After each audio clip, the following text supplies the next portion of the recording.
Shubham Shri Guru Shri Yukta Padakamalam Shri Gurun Vaishnavamscha Shri Rupam Sagrajatam Sahagana Raganatam Vitam Tam Sajivam Sarvetam Sarvadutam Prijana Sahitam Krishna Chaitanya Devam Shri Radha Krishna Padam Sahagana Lalita Shri Vishakam Vitamscha He Krishna Karana Sindhu Tina Bandhu Jagatpate Gopesha Gopika Kanta Radha Kanta Namostute Tapcha Kanchana Gaurange Radhe Vrindavanishwari Rishabhana Sutadevi Pranamami Hari Priye Panchakalpatarubhyascha Kripa Sindhu Bevacha Patitanam Pavnebhyo Vaishnavebhyo Namo Namaha Shri Krishna Chaitanya Prabhu Nityananda Shri Advaita Gadadhar Shivasadi Gaura Bhakta Vrinda Hare Krishna Krishna Krishna Hare Hare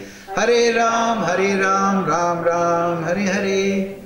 So reading from Srimad Gita Upanishad as it is, translation and commentary Srila Prabhupada. Today chapter 9, the most confidential knowledge. Text number 7, I believe, yes, correct? Huh? Yes. See, look, people come every day. Very good. You'll go back to Godhead. So, please repeat. Sarva Bhutani Kunteya Prakritim Yanti Mamikam Kalpa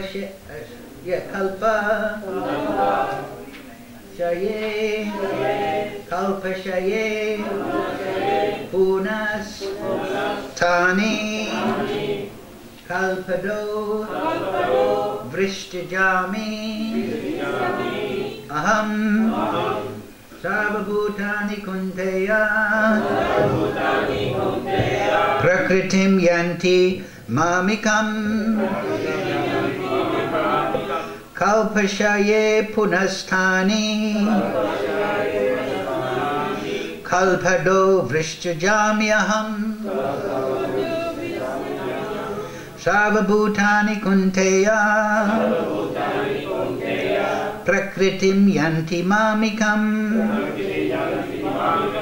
Kalpashaye Punasthani Kalpado Vrishtajamyaham Sarvabhutani Kunteya Prakritim Yanti Mamikam Kalpashaye Punasthani Kalpado Vrishtajamyaham. Okay, go ahead.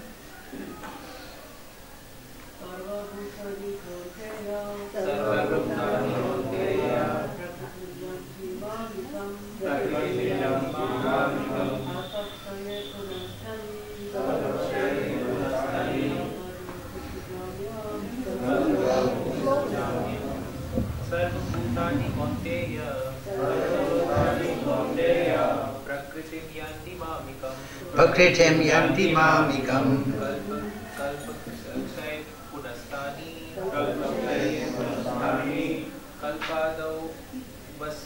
Kalpado Visrajamyaham. Mataji?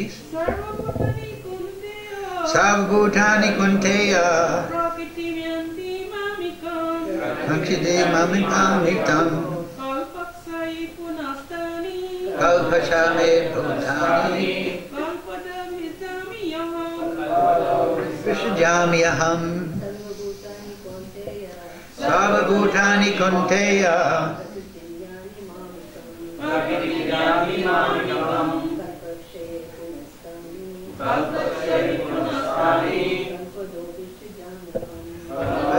Vishrajamyaham.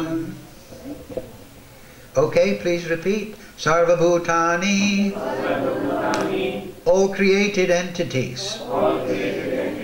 Kunteya, O son of Kunti. Prakritim, nature. Yanti, enter. Mamikam, my. Kalpashaye, at the end of the millennium. Punaha, again. Tani, all those. Kalpa ado, in the beginning of the millennium. Vristrijami, create. Aham, I. O son of, translation, Srila Prabhupada. O son of Kunti, at the end of the millennium, all material manifestations enter into my nature, and at the beginning of another millennium, by my potency, I create them again. Please repeat, O son of Kunti.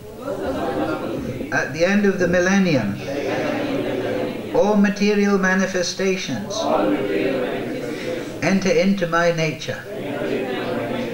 And at the beginning of another millennium, by my potency, I create them again. Purport, Srila Prabhupada. The creation, maintenance and annihilation of this material cosmic manifestation are completely dependent on the supreme will of the Supreme Personality of Godhead. At the end of the millennium means at the death of Brahma.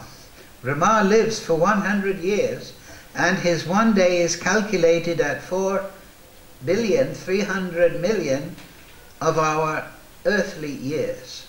His night is of the same duration. His month consists of 30 such days and nights, and his year of 12 months. After 100 such years, when Brahma dies, the devastation or annihilation takes place. This means that the energy manifested by the Supreme Lord is again wound up in himself. Then again, when there is a need to manifest the cosmic world, it is done by his will. Bahu Sham. Although I am one, I shall become many. This is the Vedic aphorism. Chandogya Upanishad 6.2.3. He expands himself in this material energy and the whole cosmic manifestation again takes place. Mukam karochi vachalam pangam naite girim yakripatamaham bande Shri Gurum Dinatarinam. Savabhutani kunteya prakritim yanti mamikam kalpashaye punasthani kalpado vrishtajamyaham. O son of Kunti, at the end of the millennium, all material manifestations enter into my nature, and at the beginning of another millennium, by my potency, I create them again. So, if you remember last week, I was reading the commentary of Vishwanath Chakrabarti, and he said the Bhagavad Gita is the essence of all the scriptures, karma, bhakti and jnana. And then he said the essence of the Bhagavad Gita is the middle 6 chapters, because there bhakti is fully elucidated, whereas karma and jnana are elucidated in relation to bhakti in the other chapters. And then he said the essence of this essence is the middle 2 chapters of this middle 6, which is 9 and 10. And then the essence of the middle 2 chapters is the Chaturshloki of the Gita in the next chapter, right, verses 8 to 11. Aham sarvasya prabhavo matak sarvam pravartate. We'll leave that for another day. So if you understand this, then you can understand that the essence of all scriptures is the Gita. The essence of the Gita is the middle 6 chapters. The essence of the middle 6 chapters is the chapter 9 and 10. And then the essence of the middle 2 chapters is these 8 verses. And that is actually, if you read purport to number 11, Prabhupada says there in the last paragraph, this is the essence of the teaching of the Bhagavad Gita. By studying the Gita, one can become a soul completely surrendered to the Supreme Lord and engage himself in pure devotional service. So that's the essence of all religion. As the Lord takes charge, one becomes completely free from all kinds of materialistic endeavors. So, there's the essence of the essence of the essence of the essence of the essence. The essence of the teachings. So Prabhupada has said it very nicely. One can become completely surrendered unto the Supreme Lord and engage in pure devotional service. And as the Lord takes charge, you see, this is the benefit of studying the great acharyas. You see, as the Lord takes charge, one becomes completely free from all kinds of material endeavors. So yes, we're performing bhakti and sadhana, but what we're doing is we're entering into reciprocation with the Supreme Lord as the Lord takes charge. Now we're under the charge of the Maya Shakti, but as Krishna responds to our bhakti sadhana under the direction of Sri Guru, under the direction of the Shastra, in Sadhu Sangha, Krishna responds, Ye tam mam prapadyante, and he takes charge. Just like in the Bhagavatam class on Tuesday, one named Vidi Naipuna. It was one of the names that Maharaj Bharat said as he was leaving the body of the deer. So what is Vidi Naipuna? He says it's Krishna's name. It means one who gives the intelligence to the devotee to follow all the vidi, all the rules and regulations. So, and also that point is here. Dudami buddhi yogam tam. If they worship Krishna, tesam satata yuktanam, then Krishna gives intelligence by which they can come to. So this is the essence of the religious process of Dharma, in the real sense of the word of religion, is to enter into reciprocation with Krishna. So as sadhakas, devotees that are in the practicing stage, ascending stage, to this reciprocation with Krishna, we should follow all the vidya and rules and regulations of sadhana, but we should be very attentive to the perception of Krishna entering into our bhakti process. Do you understand that? You shouldn't follow mechanically, but you should try and perceive how Krishna is coming into your life. And that will help you like this. Leave all materialistic endeavors and become a pure devotee. So, this is the essence of the process given here in these chapters. And just like that Chatur Sloki, it starts with Aham Sarvasya Prabhavo. From me, everything proceeds, everything and material. And then, what does Krishna say? He says, those that know this, they engage in my devotional service. Right? So, in this section that we're doing today, Krishna is starting with this point. That I am the source of everything. This is the essence of religion and the highest parts of the Gita, in one sense, the most esoteric, most intimate, because in these chapters, the opulence of the Absolute, most confidential knowledge, so on and so forth, Krishna reveals himself. And by understanding Krishna, we become attracted to Krishna. And we put aside other material endeavors, because whatever we're attracted to, whatever we hold dear in our heart, we work towards that.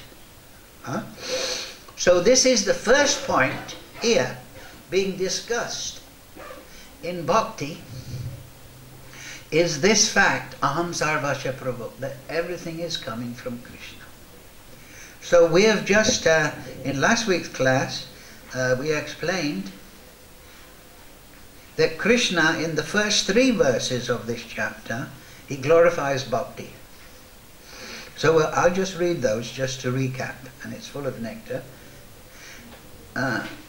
The Supreme Personality of Godhead said, "My dear Arjuna, because you're never envious of me," there's the qualification, "and I shall impart to you this most confidential knowledge and realization, knowing which you shall be relieved of the miseries of material existence. This knowledge is the king of education, the most secret of all secrets. It is the purest knowledge, and because it gives direct perception of the self by realization," we've discussed this a lot in the Bhagavatam last week, that this is the special quality of real religion. We don't invent some blind dogma and then say have blind faith. No, you realize the Supreme Lord in a proper yoga process, proper religious process, directly and personally, within your heart, within the consciousness. Gives direct perception of the self. That means the Supreme Self and the individual self. It is the perfection of religion. So that Krishna is making the point. It is this perception of the Absolute Supreme Lord directly is the perfection of religion. It is everlasting, joyfully performed. And then Krishna gives a warning in the next verse: "Those who are not faithful in this devotional service cannot attain me, O conqueror of enemies. Therefore they return to the path of birth and death in this material world." Mrityu samsaravarmani. So, Krishna is giving the position of bhakti, is how you can realize the absolute truth. So, then he starts with this primary point, that he is the source of everything. "By me in my unmanifested form, this entire universe is pervaded. All beings are in me, but I am not in them. And yet everything that is created does not rest in me. Behold my mystic opulence." So immediately he explains that this creation, achincha vedaved. Everything is resting within me, but I am not in them. So there's many aspects to understanding achincha vedaved. Achincha means inconceivably material by the material logic and mind. How Krishna is one and different from the creation. Everything has come from Krishna, therefore it is one with Krishna. Everything is within Krishna, and yet it is not Krishna, and it is outside Krishna. Just like you can consider the sun. All the sunlight is within the sun, and yet the sunlight is also outside the sun, if Krishna is the sun. Right? Everything is within Krishna, and yet Krishna is not within everything. And yet Krishna initially said that by me in my unmanifested form, everything is pervaded. So Krishna, just like if you consider, Krishna's position is that we have sun and we have the sunlight. The sun is here and the sunlight is outside. But in Krishna, the sunlight, the creation is outside Krishna, and yet it's still within Krishna. So Krishna is a kind of sun that contains all the sunlight within itself, and yet the sunlight is also emanating from Krishna. So this is why Lord Chaitanya's special contribution is achincha. You cannot understand that by material logic. So sometimes people, well, it's not illogical. You know, the absolute truth should be logical. No, Krishna makes the rules, but he's not bound by the rules. If the rules were binding Krishna, they would be the supreme. Right? So it's just like, in a mundane way, you can say the king, he makes the laws of the country, but he isn't bound by them. So material time and space that we experience in this material, of course this is Vrindavan, but we are experiencing material time and space, let us say that. Maybe, well, at least I am, maybe you're not. But so we think in this format, cause and effect. But cause and effect, and logic and argument, these are the creation of Krishna. They're the playthings of Krishna. If Krishna wants to walk from Ramanreti to Radhakund in one step, he can do that. If Krishna wants to walk from Ramanreti to Radhakund and enjoy herding the cows and the association of the cowherd boys and taking spiritual time, he can do that. Material time and space is binding us here, but it is not binding the Supreme Lord. And the devotees in the transcendental realm, they live in eternal present, an ever-expanding present moment, and they're not controlled by the linear function of past, present, and function, past, present, and future that we experience here. And just like we are limited here, if we're in Ramanreti, we want to go to Radhakund, we must go, what, 10 kilometers or whatever. For Krishna, distance and time in the spiritual world is the servant of Leela. If Krishna, and that is there in the Bhagavatam, when Krishna was dancing with the gopis, they were enjoying so much that the night expanded into one day of Brahma. So they were enjoying their Leela. They weren't bound. If we dance all night, an hour or two, oh my God, give me a cup of tea. But Krishna and the gopis, they can enjoy unlimited Leela with no reference to material function, material time function, and without tiredness. They don't have material body. And they can do, what to speak of one day of Lord Brahma, they can have the whole lifetime of Lord Brahma in one moment, what to speak of one night, according to material time. But of course, though Krishna is the master of all these functions, time, space, logic, so on, when he enters into the material sphere, he does enter and reciprocate in one sense with the functions of material time. Therefore you can put a date on when Krishna manifested in the material world, in this region, and you can put a date when he left, so on and so forth. So Krishna, he transcends all these rules and regulations, material and spiritual, yet he plays within them. And the essence of the whole Leela is the reciprocation between Krishna and his dearmost devotees. So everything is a servant of that principle. And so when Krishna says, Aham sarvasya pravavo, all these things have emanated from me, and yet they are within me, and yet I am not within them. What is the explanation? It's given here. Yogam Aishwaram.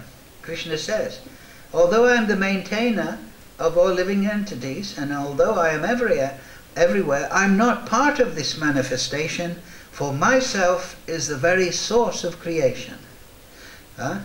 So behold my mystic opulence. Yogam Aishwaram. So earlier in the Gita, Krishna says the absolute truth is both scientific and mystical. So there is a scientific, logical aspect to the way the creation is manifested, like we've discussed in earlier classes, how from sound ether comes, and then ether reacts with the sense of hearing to create the sense of touch, from touch transformed into air, and then that reacts with the sense of touch, and so on and so forth. So there's a scientific aspect to the way the creation is manifest. But there's also a mystical aspect. And that is because Krishna is unlimited. Krishna's potency is unlimited. So in this section, and when we understand this Yogam Aishwaram of Krishna, this unlimited mystic opulence, then our consciousness runs to the meditation upon Krishna, because it's so fascinating, so wonderful. So at the beginning, Krishna makes this point about the creation. Arjuna, and thereby us, you are in this creation. Now understand that everything is emanated from me. It's all my energy. I am pervading everything, and yet I am separate. So Krishna is present everywhere, and yet he is separate in his own abode. Now that is his mystic opulence. So Krishna is not bound by material time and space. If I'm in my house, I'm not in Radhakund. But Krishna can be in his own abode and be everywhere at the same time. Everything can emanate from Krishna, and yet everything is within Krishna. And so Mother Yashoda, right, the cowherd boys, oh, Krishna's been eating earth. Krishna, you've been eating it, come here. So Mother Yashoda, open your mouth, Krishna. You're looking inside Krishna, and she saw all the creation within Krishna, and then she saw herself with Krishna on her lap, looking in Krishna's mouth, looking inside at the whole creation. So it's like if you put mirrors on the side of two sides, sometimes you get a multi-reflection if you look at the right angle. So this is the Achincha Veda Veda. Now Achincha means that, not materially conceivable by logic. We can approach, we can contemplate this through the Shastra, but to truly grasp it, we have to use the purified consciousness and get the grace of Krishna. And Krishna can reveal it in the heart. So it's materially inconceivable, but by grace of Krishna, we can conceive, at least to some extent. And that is what the great sages are doing. When they're meditating upon Krishna, the 6 Goswamis and all the great acharyas and great bhaktas, they're meditating and they're gaining insight into the nature of Krishna, and then they are putting it down in the commentaries in a way to attract us and to draw us into this meditation ourselves. So, and then if we want to understand Krishna, so in the Dashamula, which is based on the Prema Ratnavali of Baladevi Vibhushan, always remember 3 aspects to Krishna. This Dashamula means 10 root truths derived from the Vedas. So the first one is Shastra, Pramana. The Shastra is the proof. And then the next 9 of the root truths are Sambandha, Abhideya, Prayojan. So the first 3 describe Krishna, Sambandha, Gyan. So if you remember these 3, you will have a good entrance into understanding the Leela of Krishna, the Shastra, and a way to contemplate Krishna. The first one is what? Hari Ishvara. Hari, Radha Krishna is Supreme Ishvara. Hari Ishvara. So he's the supreme controller. There is no other point of control other than Krishna. All potency of control is deputed from the Supreme Lord. Brahma, Shiva, Devas, Durga Devi, all the Shakti Tattva, all the Purusha Shakti, they're all derived from Krishna. So Hari Ishvara. And then Achinta Shakti Mam. He is the possessor of Achinta Shakti. So the first one is talking about Krishna personally, that he and Radha, Hari, that implies Hari, Radha Krishna actually, but we can say Hari, Supreme Lord Krishna, but in the Sanskrit there, Acharyas have said Hari, Krishna, Radha Krishna. So the second one is Achincha Shakti Ma, that I am the possessor of all energy.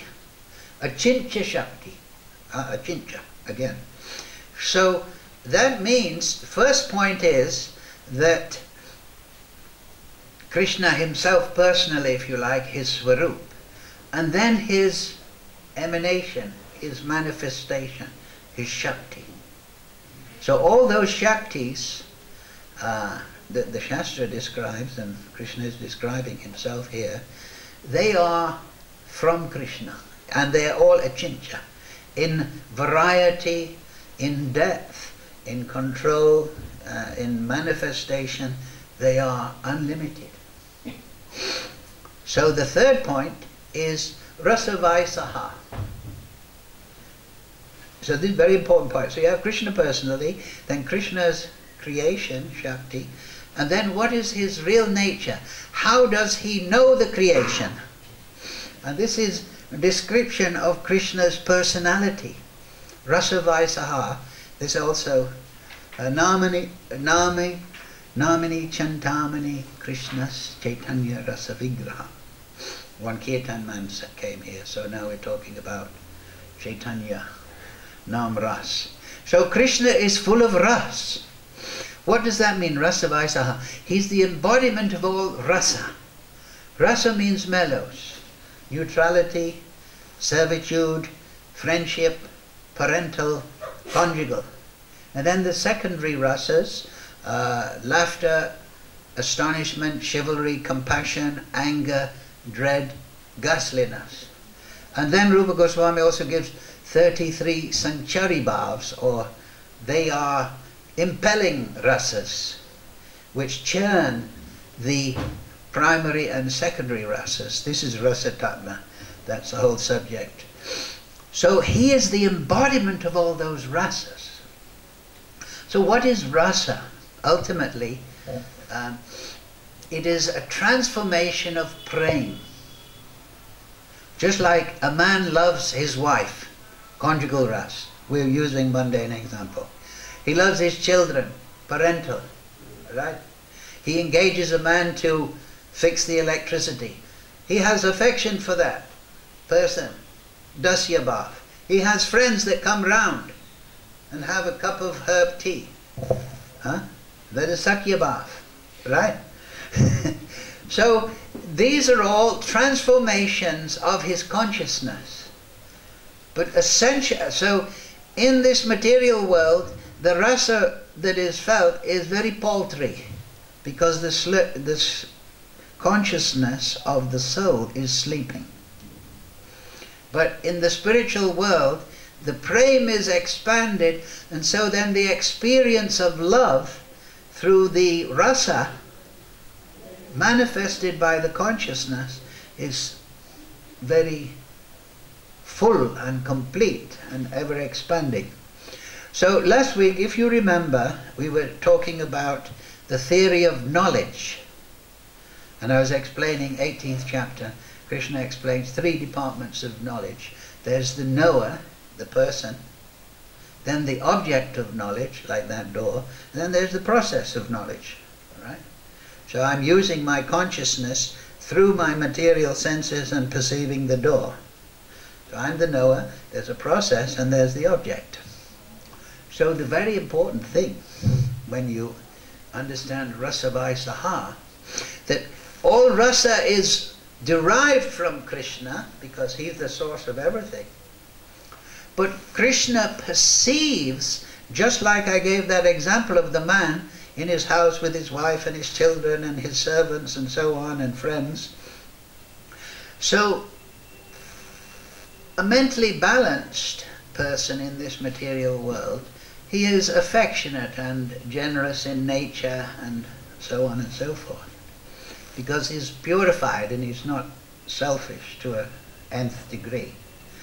So in the spiritual world, Krishna is the knower, embodiment of rasa, and Krishna is knowing, experiencing his creation through rasa.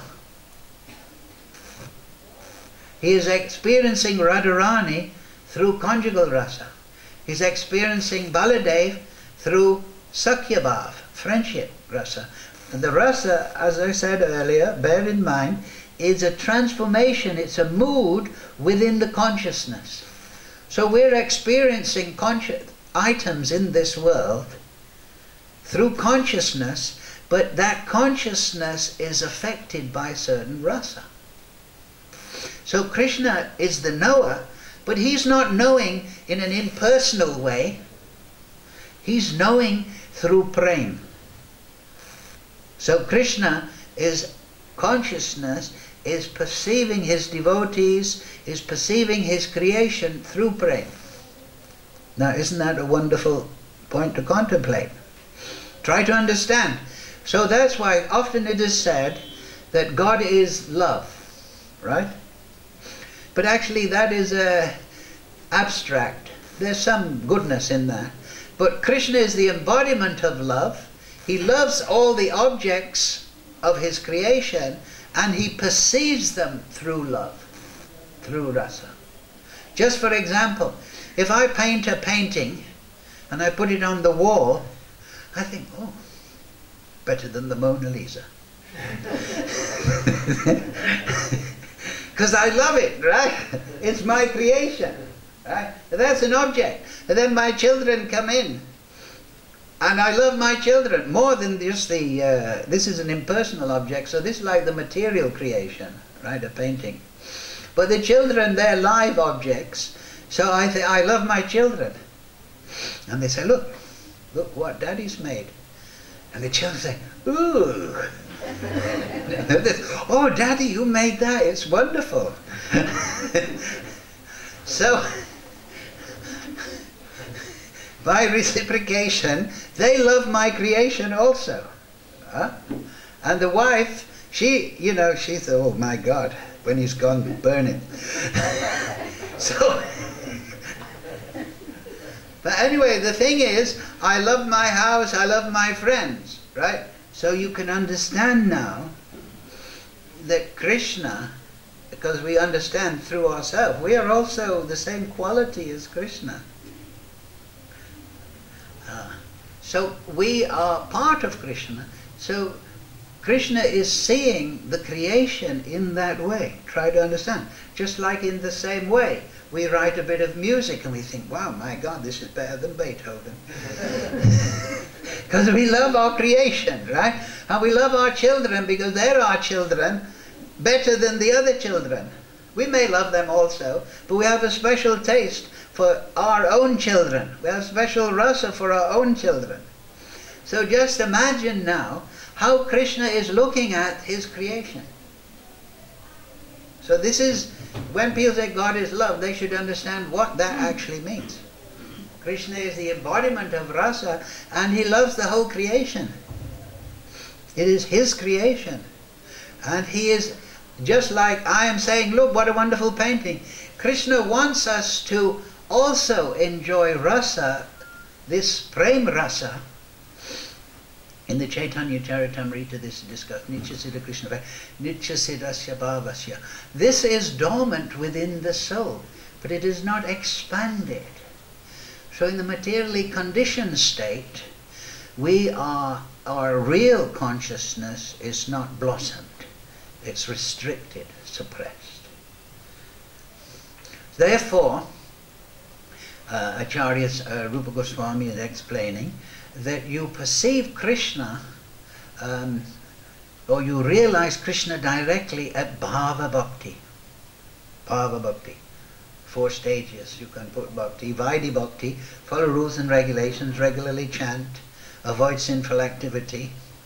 And then within Vaidhi you practice rag. You study the nature of Krishna. And then if you're being purified by your sadhana, Vaidhi sadhana, you gain attraction. Rag means attraction. And then you get bhava, which means attachment. Because you are attracted to Krishna, and then eventually you become fully attached to Krishna. So that's bhava. And that really purifies the soul. And at that point, then Krishna is realized directly and personally. And then that realization of Krishna leads to prema, because one realizes how wonderful is Krishna. And the transformation of consciousness is the rasa. You see?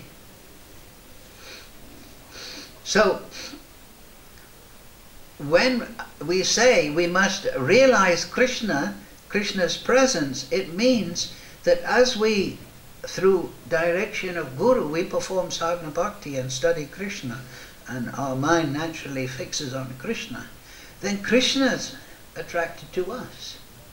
We become the children of Krishna. Just like a man in his house, he has his children. So Krishna, samaham sarva bhuteshu, I'm equal to everyone. But those who render service to me, I'm especially affectionate to them. So sadhana bhakti is an application for the affection of Krishna. And then, just like that man in his house, the servant comes and he fixes the electricity. And then he comes next month and he fixes a fan and he does this. And then they become from servant to friend. And then as they become friend, he pops round for a cup of tea when he's in the locality, and they're friends, and they enjoy affectionate relationship, Sakya Bhav. So this is the development of bhakti. And so you become affectionate, but that person approaches through dasya bhav. So in the Shastra it explains that we should namam namaskuru. We should approach Krishna as a servant, jivara svarupoi. On the basis of that servitude, a rasa, which is innate to the soul, conjugal sakya, vatsalya, whatever, that will develop on top of that seva bhav. That's why I'm always saying, you must first get seva bhav to Krishna and Krishna's devotees, and then rasa on the basis of that will blossom. So, but it all starts, as Krishna explains here, with understanding Krishna as the source of everything, you see. And this is a natural inquiry for the human being, for the soul actually. What is my source? And this starts in the Bhagavatam, right? Lord Brahma, he manifested, he found himself on the top of the lotus flower. So immediately he wanted, what was his thought? What is my source? What is my cause? Where have I come from? So even the atheistic scientists, they say, what is the source? It's the Big Bang or something. But they're looking for a source. So this is a natural thing. So we intuitively know, because we are Angsa, part of Krishna, we are also knower. We are also knower. We are also perceiver. We are also logical. So we also know within ourselves that what is my source? I am not the Supreme. Of course, the Mayavadis, they think, yes, I'm God, walking down the street with bad teeth and a bad stomach, and he's thinking, I'm God. That is, I'm God, but I have to pay for the bus to Delhi.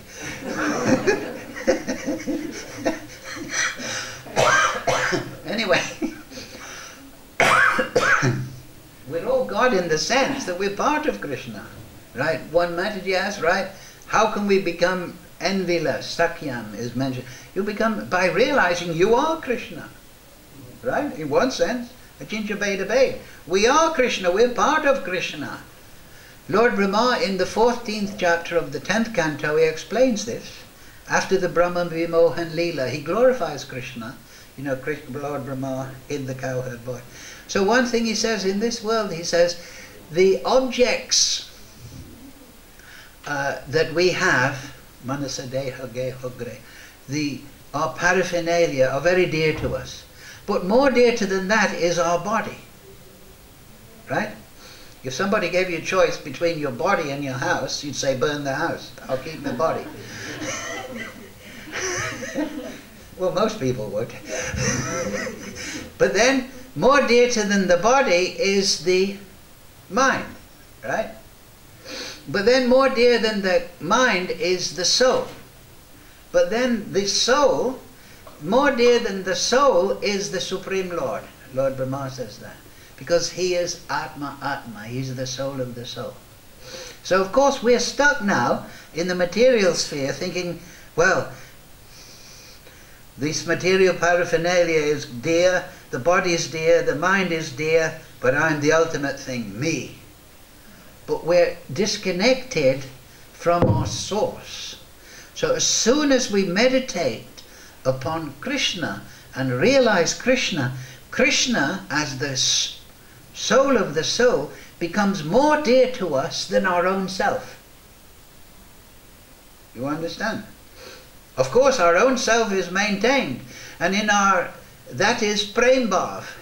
And Krishna explains also in Rishabdev, the Brahmanas, they're more dear to them, they are higher than me, he says. He goes through all the different living entities, and then he says the Brahmanas, the Vaishnavas, they are even higher, but I consider them higher than myself.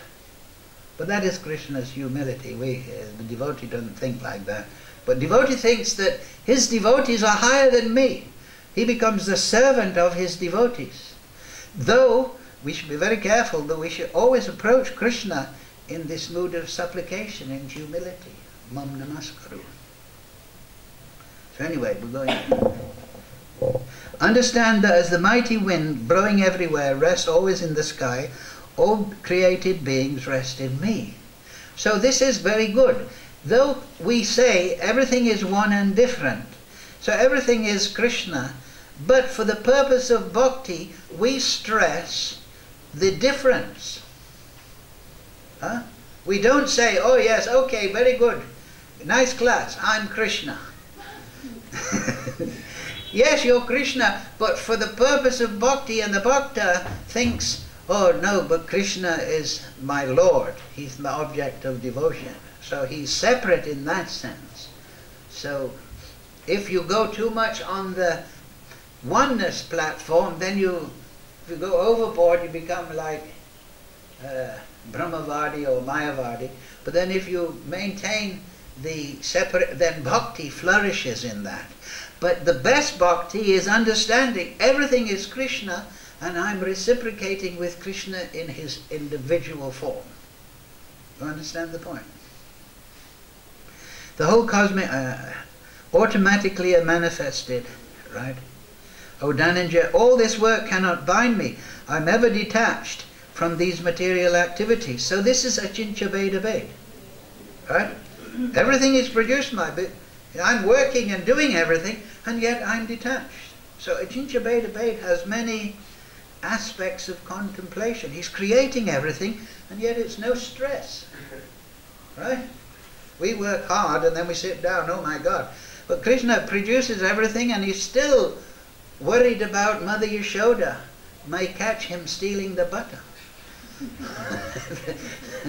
So this is Krishna. This material oh, wait a minute. Yes, and then we come to today's verse. O Dhananjaya, all this work cannot bind me. No, wait a minute. I've gone too far. Yes. Yes. Understand, blowing every rest always in the sky, all creating rest in me. O son of Kunti, that's today. At the end of the millennium, all material manifestations enter into my nature, and at the beginning of another millennium, by my potency, I create again. So remember 2-3 verses, classes ago, we were talking about the partial devastation. How below Mahalok, Tapalok, Jnanalok, at the end of the day of Brahma, all from Swargalok down, everything is dissolved. And it remains, actually it's explained, I was studying, it remains within the torso of Brahma. And then at the beginning of another, and Brahma sleeps, and then the lower section of the material manifestation is created.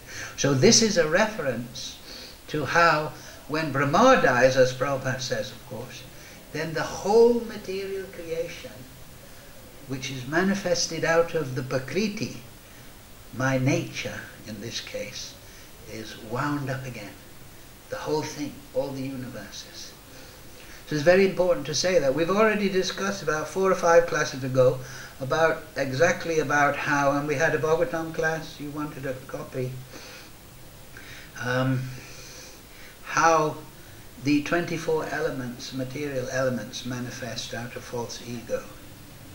But we should understand, and they're within the material sphere, the universe. So we should understand a little about this, because today's verse, so we'll just touch upon it. And that is, yes, within all the material universes, they're shaped, if you like a coconut. The bottom half is full of water, and Garbhodakshaya Vishnu is there, expanded from Mahavishnu. So these universes manifest out of the pradhan, the prakriti, that Krishna is manifesting here. So within the universe is all the planetary systems, but then if you, sometimes, you know, young men, they lay on the field and they look at the sky and think it goes on and on and on and on, and where's the end of it? But actually there is an end. From Bhagavatam we see that there is a shell, and the first shell is the layer of earth, and this shell is 10 times the dimension of the interior part of the universe, which is half full of transcendental water. Garbhodakshaya Vishnu is resting upon it. So this universe is one of the smaller universes. According to the size of the universe, Lord Brahma has a different number of heads. So if you read 10th canto, when all the Brahmas came, some had thousands of heads, and some, our Lord Brahma has only 4. It's a very small universe, this one. So this universe is explained to be, I think, 500. Yeah, so many yojanas anyway. So the shell of the universe is 10 times that, Earth. But then, and there's a deity in there, Bhudevi, and different deities, and then 10 times bigger than that in dimension is a water layer. And then 10 times bigger than the layer of water that is the air. No, fire, rather. And then 10 times bigger than the fire is air. And then 10 times bigger than that is ether. And then 10 times bigger than that is manas.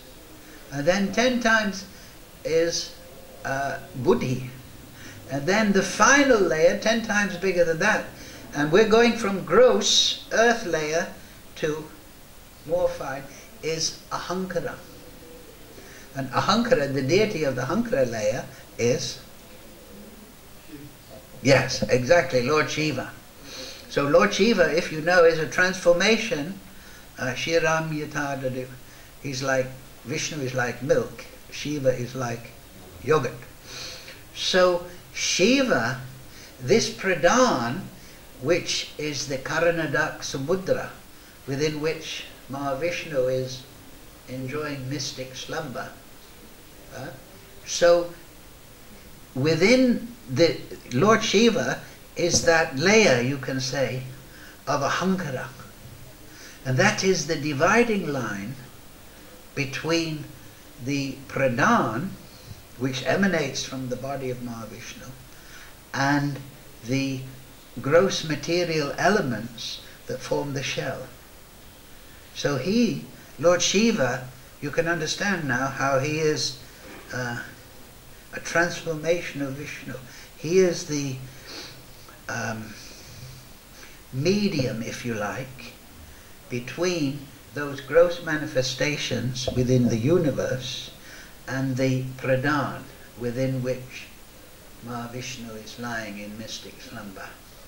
So what is that pradhan? We explained before, if you remember. That pradhan, the Shastra explains, is transformation of the Chit Shakti. In the spiritual world, the energy is expanded from Vishnu, Krishna, and it is the conscious energy. But Mahavishnu, he lies down on the bed of Anantasesh in mystic slumber. So his consciousness, if you like, allegorically, is lower because he's going into mystic slumber occasionally. And then from that he produces the pradhan. So the pradhan is the chit shakti. It emanates from Vishnu, but it has an admixture of tamas. Just like when we sleep, we go into tamagun. But this tamas is not the material ignorance. It is the root in one sense, because that tamas imbibes the pradhan with an element of forgetfulness of the Supreme Lord's position. Just like when we go into sleep, our consciousness becomes lesser and we forget, right? We forget my house, my family, my nation, and we, fly in an aeroplane and go to different planets and so on. It's expression of desire, dreams largely. But anyway, so we forget the waking creation, if you like, and we enter into a lower order creation. So this effect that we are experiencing, it is rooted in the manifestation of Krishna as Mahavishnu. You understand? Often in yogic circles they say, as below, as above. Right? So the same principles operate, they do permeate, but one has to understand through Shastra and Acharya. So this pradhan, it is entirely spiritual, the emanation of Mahavishnu in his Yoga Nidra. And then each layer, universe, is layered by Shiva with a layer of the most fine material element, so to speak, which is a border between matter and spirit, and then the gross elements. And then inside the universe, the whole planetary system, governed by Lord Brahma, and then all the living entities enter, and they, under their own karma and desire, they engage in material activities. So, this description of the energy here, Krishna starts by saying, I am the source of this energy, it's coming from me, and yet I am not in it. And yet everything is within me, and yet I am separate. So, Chincha Veda Veda. But now he's explaining Aham Sarvasya Pravavo, like I said, the essence of the essence of the essence of the essence. The first point is Aham Sarva, everything has come from Krishna. So by understanding how the progression comes from Krishna, then naturally we go back to Krishna.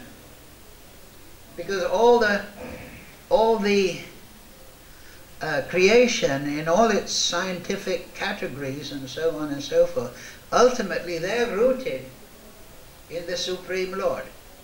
You understand?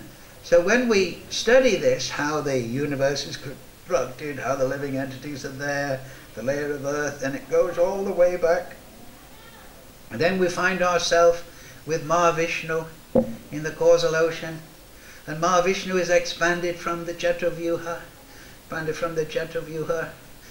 from Balaram, and then Baladev is there, and we find ourselves in the spiritual world.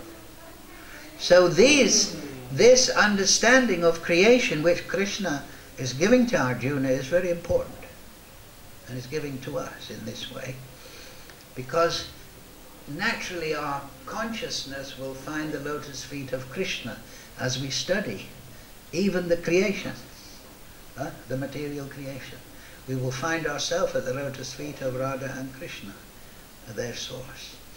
And then we understand that Radha and Krishna, they are experiencing this creation, and this is the special thing that Sad Goswami, Lord Chaitanya, Lord Nityananda, they explain this, that this highest esoteric aspect of Krishna is that he is experiencing the creation through transformation of prema, through rasa. You understand? So, therefore, if you study very esoterically nectar of devotion and different padatis, you will understand what Lord Chaitanya's 6 Goswamis are giving. And that is that they are giving as our object of meditation the prem, the rasa between Radha and Krishna. And that there is no higher meditation than this. The reciprocation, Hari Ishvara, between Ha and Ri, Radha Krishna, this exchange, Vipralamba Seva Bhav, this Sambhog, this reciprocation on the axis of separation and union, and the prem that's generated between Radha and Krishna, this is the object of meditation. And just like Krishna is perceiving everything through prem, so the devotees are perceiving everything through prem. And that prem is the teacher of the devotee. Just like if you read Leela of Radha and Krishna, you will see that all the manjaris and the gopis that are expanded from Srimati Radha, they automatically know how to augment and serve the Leela of Radha and Krishna through their prem consciousness. Huh? So like I said at the beginning of class, this is the perfection of religion, is to awaken the innate prem, the innate bhava, ecstasy that's dormant within the soul, and then reciprocate with Krishna and Krishna's devotees through this prem. And that's what we're all made for. And that's what Lord Chaitanya has come to give access. See? So he's come from the transcendental realm, and he has manifested his Leela, Lord Chaitanya, with Baladev, Nityananda, with the Sad Goswami, which are the Ashtamanjaris, Prabodhananda, Saraswati, all the Ashtamanjari, Astashaki, they're all coming, and they are giving access to this meditation. And so the sadhana of the devotees of Gaur-Nitai is this meditation of this rasa, this prem rasa, exchanged between Radha and Krishna. And when that awakens our prem, then we know how to enter into that Leela automatically. You understand? It becomes our natural function. Just in the same way that all the devotees are naturally devoted and engaged in the service of Radha and Krishna through their prem. So bhakti means to awaken prem. And just like the yogis, a few classes ago we talked about mystic yogis, what do? They meditate on some aspect of Paramatma. They think about how Paramatma is present in all phases of time, in all places. And they sit down and they meditate upon this aspect of Paramatma, Vasudeva, one who lives everywhere, every place and at every time, simultaneously. They meditate and they chant mantras and they meditate on this aspect of Krishna, as Paramatma. They may have less knowledge of Krishna. And then by the grace of this meditation upon Paramatma, they also develop mystic powers related to their meditation. So they also develop the ability to know past, present and futures. Right? Therefore astrologers, a real astrologer, that should be his meditation. Anyway, so the thing is, the point is, according to your meditation, so will your realization be. You understand? Because everything is Krishna, so the materialists, they're meditating on atoms and molecules and they're realizing something about it, talking about Higgs boson and colliders and atoms and nuclear force. They meditate, so they're getting some intuition about this thing. The yogi is meditating upon how Krishna has the power, this power to do anything, and they also develop in a similar way a small reflection of that power. So the meditation given by Radha and Krishna, Gaur-Nitai, is on this exchange within Golok Vrindavan between Radha and Krishna. So that is the sadhana given by Lord Chaitanya. So therefore, when you go to see darshan of Radha and Krishna, Radha Shyam Sundar Krishna Balaram, it's good, yes, Krishna Balaram, but you should also try to perceive the rasa between Krishna Balaram.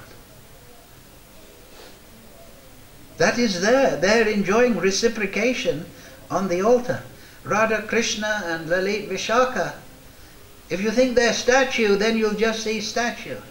But if you try to see, this is Radha and Krishna, and you can meditate upon their reciprocation, even though they're murti form on the altar.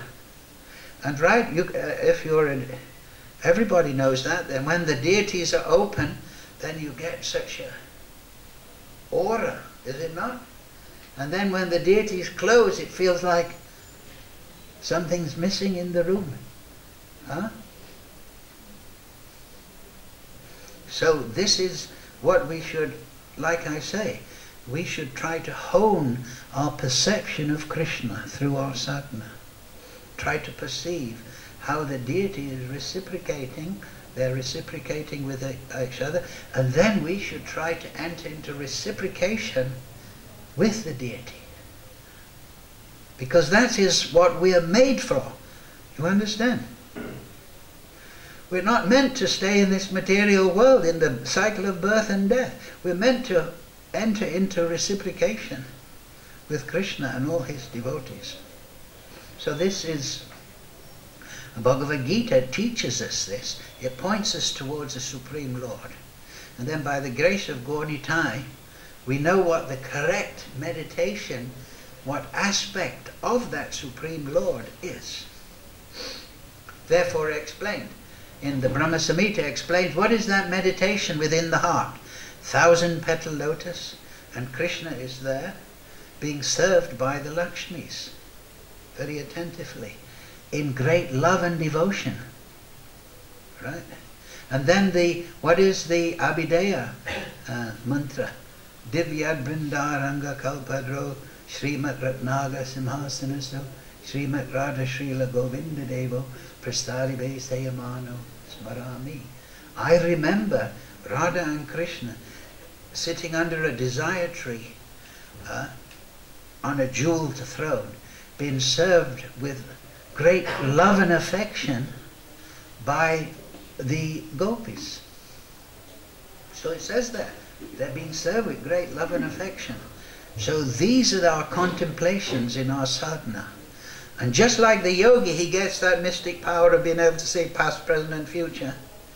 So the devotee, when he meditates upon this aspect of the Absolute Truth, the praying between Krishna and his devotees, that very quickly awakens his praying. You see, by grace of Guru and Krishna. So we'll finish on this point. Srimad Bhagavad Gita ki. Any question?